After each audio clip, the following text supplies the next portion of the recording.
Grabe, ikaw lagi nauuna. Yan ang gusto ko sa'yo eh. Pero Martin, tingnan natin kung anong sabihin sa'yo ng ating Clash panel. Nice one. One of the hardest songs to sing. Luther, correct? Opo. Yes, and talagang, yun nga, pinakita mo yung intensity, pinakita mo yung iba't ibang klaseng emotion, at pinakita mo rin yung pain. And parang ready ka nang umibig. Meron daw nagsasabi na cute ka daw eh. Hindi ko lang maalala. Pero anyway, keep that up. Thank you. Thank you po. Martin! Hello po. Ang rich talaga ng boses mo, ang linis ng runs mo. And yung stage presence mo rin andoon. Alam mo yung kalmado ka pero may galaw eh, di ba? May bitaw. May bitaw. Oo. Kaya pwede bang humarap ka doon at mag-smile ka naman with onting dance moves? Ala, kinikilig siya.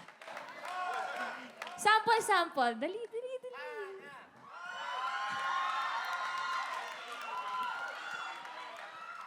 I'd rather have hard times together than to have it easy apart. I'd rather have the one that holds my heart.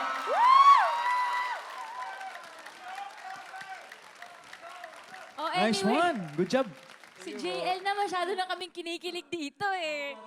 Ako nga parang ayoko na mag-comment. Gusto ko na lang sumayaw habang kumakanta si Martin eh. Sample, patingin.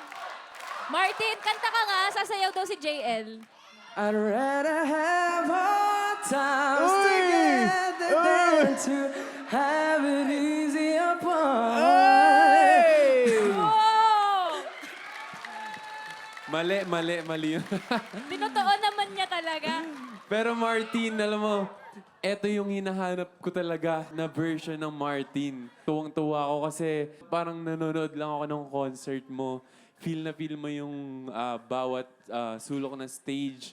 And grabe ka din kumonect sa audience. And even sa amin, na-enjoy ko yung buong performance mo, Martin. Congratulations. Thank you po.